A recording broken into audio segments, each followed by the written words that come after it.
ఈ అహంకారంతో దుర్మార్గమైన విధానంతో నదుల నీళ్ళ మీద నీకు అవగాహన లేదు. నన్ను అడగనట్టు నేను చెప్పు కదా, అడిగే సంస్కారం ఉంటుందా, తెలివి ఉంటుందా? అన్నా ఏం దగ్గర ఇట్లా అంటాను, కేఆర్ఎంకి అప్పచెప్పమంటాను, ఏం చేయాలి? ఈ పొన్నాల లక్ష్మయ్య గారు ఉన్నాడు, హరీష్ రావు ఉన్నాడు, నేనున్నా, కడియం సిఆర్ ఉన్నాడు, నీళ్ళ మీద పనిచేసిన వాళ్ళు ఉన్నారు. ఎవరిని అడిగినా చెప్తుంటాం కదా. మీకు తెలివి లేకపోతే అప్పచెప్పుడు, ఆగమవుడు, బడ్జెట్ ఆపి తీర్మానం పెట్టుడు. నేను ఒక్కటే మాట మీతో చెప్తున్నా, దయచేసి. నిన్న కూడా అన్నాను నాతో హైదరాబాద్లో, సార్ అసెంబ్లీలో తీర్మానం అయిపోయింది కదా, ఇంకా నల్గొండ, చెలో నల్గొండ ఎందుకని. అసెంబ్లీలో తీర్మానంతో అయిపోదు, చెలో నల్గొండతో కూడా అయిపోదు. దయచేసి ఎప్పటికప్పుడు కృష్ణా నదిలో బ్రిజేష్ ట్రిబ్యునల్లో మన వాటా తేలే వరకు, న్యాయమైన వాటా తేలే వరకు, మన నీళ్ళ హక్కులు మనకు దక్కే వరకు ప్రతి సందర్భంలో ఈ 5 జిల్లాల ప్రజలు, కృష్ణా పరివాహక ప్రాంతంలో ఉన్న 5 జిల్లాల ప్రజలు ఎప్పటికప్పుడు మనం పోరాడడానికి సిద్ధంగా ఉండాలి. ఈ సభ పెట్టి ఇక్కడ నుంచి చెప్తేనే ప్రజలకు అర్థమవుతుందనే ఉద్దేశంతో నేను మీ అందరినీ శ్రమ పెట్టి సభ పెట్టిన తప్ప ఇది రాజకీయ సభ కాదు. ఇలా ఏ ఎలక్షన్ లేదు, పార్లమెంట్ ఎలక్షన్ కూడా ఇంకా 2 నెలలకు 3 నెలలకు ఉన్నది, ఇప్పటికిప్పుడేం లేదు. నేను ఇలా వచ్చింది రాజకీయాల కోసం కాదు.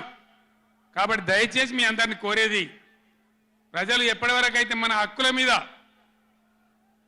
న్యాయమైన పోరాటాలకు సిద్ధంగా లేకపోతే బొండిగా విసికెత్తారు తప్ప మనకు న్యాయం జరగదు.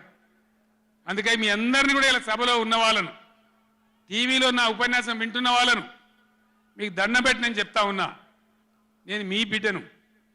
15 ఏళ్ళు పోరాడి సాగు నోట్ల తలకాయ పెట్టి చివరికి సాగు దాకా పోయి ఈ తెలంగాణ తెచ్చింది నేను. అందుకే నాకు గర్జు ఉంటుంది, ఫికర్ ఉంటుంది, తన్లాట ఉంటుంది, నాశనం కావద్దనే తపన ఉంటుంది. దీన్ని అర్థం చేసుకొని ఎప్పుడు యాక్షన్ కార్యక్రమాలకు పిలిపించినా ప్రభుత్వం యొక్క దమన నీతిని ఎండగట్టి రేపు చేయాలి, చాలా చేయాల్సి ఉంటుంది. ఇవాళకి ఇట్లా మోపు చేసిన కరెంటు రేపు ఇస్తారా? మార్చిలో, ఏప్రిల్లో, మే నెలలో ఇస్తారా? అసెంబ్లీలోనే జనరేటర్ తెచ్చిపెట్టిండ్రు, అంతపాటు గనులు. ఎన్నోసార్లు నేను చెప్పిన అసెంబ్లీలో మీరు విన్నారు. ఇదే నరేంద్ర మోడీ ప్రభుత్వం మీటర్లు పెట్టాలి, నా తలకాయ పోయినా సరే పెట్టా అని చెప్పిన నేను. 25,000 కోట్ల రూపాయలు ఇయ్యలే మనకి ఇవ్వాల్సినాయి, అయినా పెట్టలే. ఎందుకంటే నా తెలంగాణ రైతులు చెట్టుకోడు గుట్టకోడు అయినరు. హైదరాబాద్ పోయి ఆటో రిక్షాలు నడిపే గతి వచ్చింది. కాబట్టి వీళ్ళు మళ్ళీ ఒక దరికి రావాలి, పల్లెలు పచ్చబడాలి, రైతాంగం బాగుంటే అందరికి పని దొరుకుతుంది, చిన్న రైతు పెద్ద రైతు అందరు బతకాలని చెప్పి ఎంత మంచిగా వచ్చేది రైతు బంధు.